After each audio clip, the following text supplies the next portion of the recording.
Hello, everyone. Welcome back inside the film room. I'm Zach Goins, and today I'm joined by the Emmy-winning, Tony-winning icon, Kristin Chenoweth. She plays Miss Codwell on season 2 of Schmigadoon, Apple TV Plus's Emmy-winning musical theater comedy. Kristin, it's an honor to have you here. I'm so excited to chat. How are you? I'm great. I'm excited to talk with you too, my fellow Southern boy. Exactly. We got to stick together out here, but Yes. especially when you're in the big city like Schmicago. This season, so fun. What an absolute blast to get into the 60s and 70s era of musicals. It's a big jump for you from Mildred Layton in season 1, the clutching her pearls, the villain of the town, to now be sort of villainish, but like not the main bad guy. You're a fun bad guy this time around. What Yes. was that jump Yes. like for you? I'm just so glad that I have this job, Zach, because for a music theater performer and also getting to do it on film, which I've done before many times, but getting to open it to a bigger audience.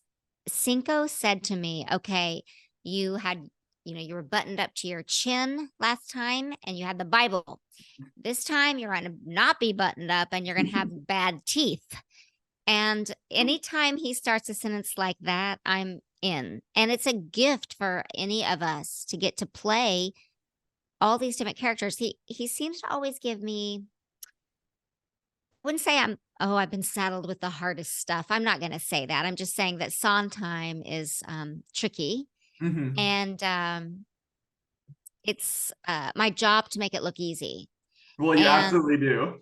good, because I don't want people to look at me at how hard I'm working. And the most, my nails were rotted and my teeth were rotted, and that was really fun. I was a redhead. That was really fun. I had cleavage down to my, that was really fun.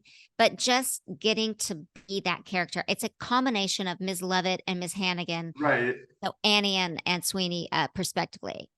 Well, when you know that you are taking on those two that you just mentioned, Miss Lovett, Miss Hannigan, how do you channel the perfect balance of, playing them, but also you're a brand new character, you're creating something yourself. How do you strike the balance between Miss Codwell and those two? Yeah, I think I had to look for ways that where she had heart. Like Mm-hmm. I know what she's going to do with the orphans, and it is her idea. But I also think at the end she still loves them. There's a part of her deep down, and I had to find that part because with Hannigan, she doesn't really like Right. she didn't really like the orphans.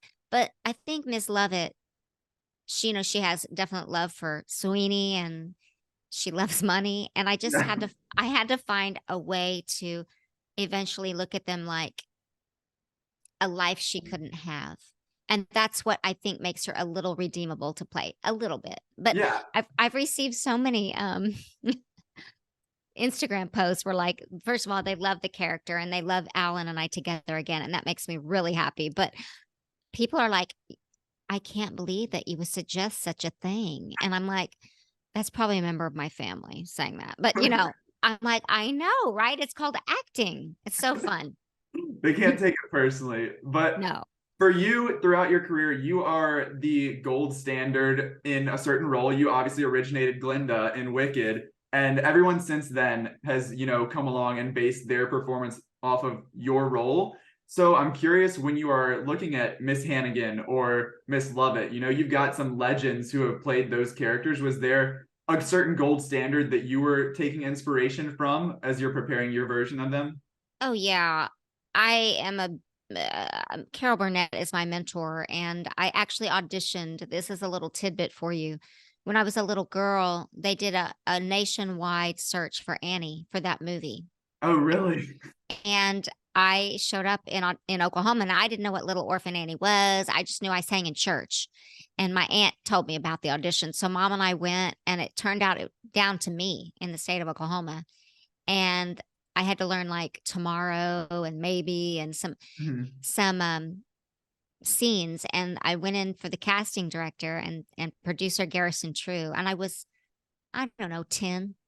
I looked about 7, but I was about 10 or 11. And I nailed the singing and the acting. I could get into like being hungry and a little scrappy thing, Right. but I could not get the accent. I'd be like, Sandy, get over here.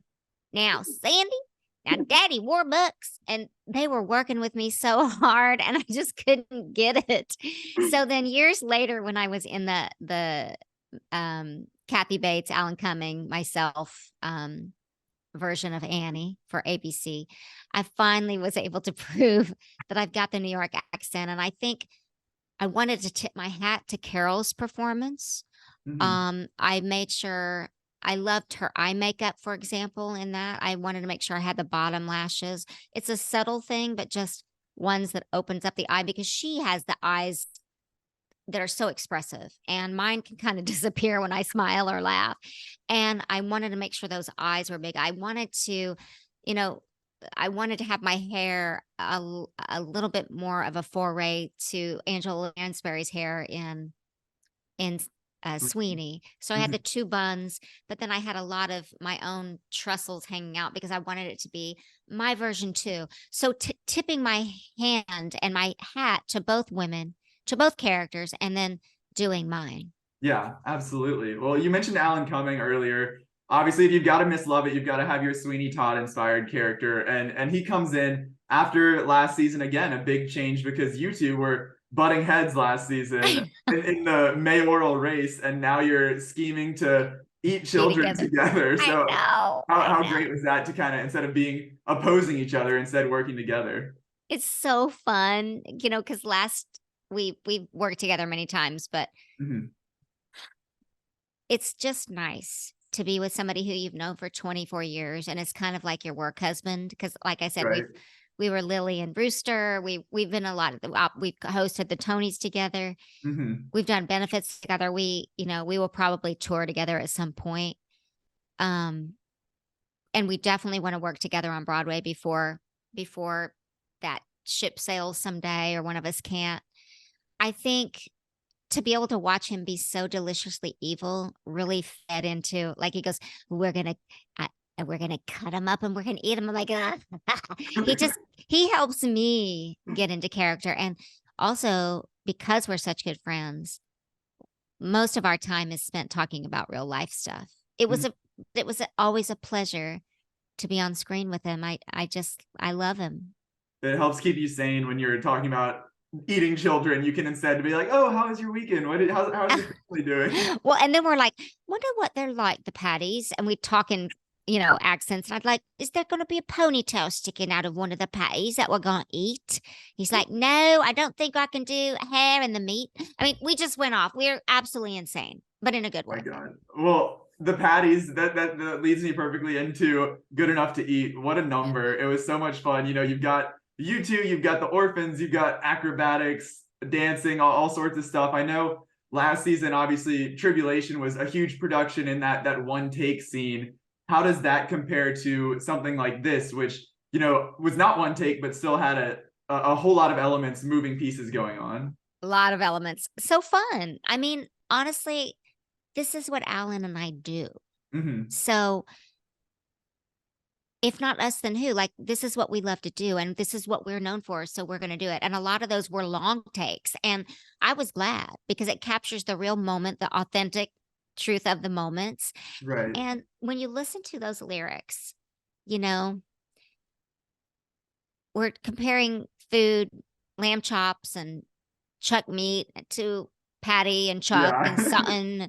It's just so genius what Cinco Paul wrote there that if you really listen to the lyrics, it's hilarious. And that was our job. He said, we've got to make sure they can understand us. So I was doing the Cockney, but I really wanted, if I went full on Cockney, they wouldn't have been able to understand me. So I wanted to balance that as well. It's so funny hearing the at the beginning portions, the different references to the meats and all the cuts and stuff. And I was like, each one was more impressive. As I'm like, who is Francois? Like, oh, Francois, that's how you're tying it. Like, it gets so creative. It's so fun. It's so good. Cinco's mind, man. He's so good. Well, I know we've hit on Alan, we've hit on Cinco. Dove, obviously, Dove Cameron, you two have played mother-daughter multiple times, from The Descendants to Hairspray Live, and now, at the end of this show, stepmother's daughter, potentially, as reunite the family. For you two, is there, obviously a great relationship, but have you ever discussed like the ultimate mother-daughter combo that you would like to play one day together, or is this just a coincidence that keeps happening? It's a coinky dink, but when it first there was an offer for me to do her show, Liv and Maddie, when she was on it, to play her Mhm. mother, and I couldn't. I was actually doing something that I was unable to do, and that was bummed me out because the director called me and said, "This girl, Dove Cameron, is a big fan of yours." And then I can't remember what happens next, but we met and I fell in love with her. The Descendants. Mhm. The Descendants. And then I was getting my star on the Hollywood Hall of Fame, Walk of Fame, and I said, I want her to give it to me. And her and Carol Burnett stood up there together, all the generations in between, Yeah. us three. And I have a very, very special place in my heart for Dove. And I've known her since she was a teenager. So, or later teenage years. And, my baby's growing up. She's growing up and she's off to the races and doing her great work. But I'll always think of her so fondly. And anytime we can be together, it makes me happy. I do think about I'm going to write my life story. I will, for Broadway. And I do think oftentimes I think about Dove stepping into that spot. I would love to see it. You two are fantastic together. And, Yeah. maybe in season 3, somehow we can get another family relationship between the two of you. Throw Jane Krakowski in there too as a blonde. We'll make it work. The three blondes. But speaking of season 3, we've got, or hopefully jumping forward in time, I know you have mentioned Schmicad as a potential if it was up to you. That'd be a couple decades, but is there a specific genre, not genre, but a specific musical or decade or something that you would like to really tackle, or a song? Oh yeah, I'm gonna go for the '80s. I'm missing Les Mis and Phantom of the Opera and Starlight Express. I'm missing some of those shows. I mean, Cats. Les Mis writes itself, right? There it is. There it is. And you've got Aaron who did it on screen, so he can help Yes. everybody the ropes. Like I think '80s and '90s, like oh, what is it? Sunset Boulevard. I think of all of those shows, and obviously a huge fan of Andrew Lloyd Webber, so it would Mhm. be great to go into that now. And then season 4, then we can hit Schmicked. Maybe we'll get there eventually. I mean, I think Schmickett and Schmamilton. I mean, who knows what they're gonna do, but Hamilton. Okay, that would be intense. right? Well, I've got 2 more questions here for you. This one's a Okay. fun one. I've asked everybody, and it's been cool to see the answers. But in this is obviously a TV show, but if it were to be a production and you were to have understudies, if you were an understudy and you could step into a different role outside of Miss Codwell in Schmicago, who would you want to play and why? Alan Cummings parts. Oh, okay. We can just gender swap that, and you can be Yeah. the Sweeney Todd Easy. character, Julie. Easy. I love Easy. that. So would he then play Miss Codwell? Is that what we're Mhm. looking at? Mhm. Mr. Codwell? Absolutely. We could even do Sweeney someday where I'm Sweeney and yeah, so we'd switch him. I don't know what he said, but that's what I think. No, I love that. Let's do it. And then my final question here. You have brought Broadway to Apple TV Plus with this show. We've got 2 seasons now. If you were to flip the script outside of Schmigadoon and take an Apple TV show to Broadway, which one do you think, you've got Ted Lasso, you've got The Morning Show, you've got Severance, all of these shows, which one would be the best on Broadway as a musical? As a musical. Mm-hmm. That throws, a little bit more specific here. But I'm gonna say and forgive me for not knowing this, but is Shrink. Shrinking? Is that on Apple? Yes, Shrinking with Harrison Ford. I think that would be great to That's make that a musical. I think that's what Aaron said too. So you two got to get in a room together and hash this out and make it happen. I'd love to see it. Absolutely. What did other people say? We got a lot of Ted Lassos. I don't know if that was just me convincing them with my poster behind me, or I if that love was Ted genuine. Lasso. But Jane was all in on Ted Lasso. She wants Hannah Waddingham to come over and they can work together on something. That Hannah's the would pay best. big monies to do that, to see Oh that. yeah. Oh yeah. I'm trying to think what else. I think there was one. It was a lot of Ted Lasso, Shrinking, like I said, and then the Essex Serpent, which that's what Anne Harada said. So I don't she was know getting that into show. she was getting into a deep cut over here, but I'm I gonna watch appreciate the that. I haven't variety. seen it. I have not seen that, and I want to because people are talking about that show. I think especially if we're gonna make it into a Broadway production, you got to check it out. Totally. Totally.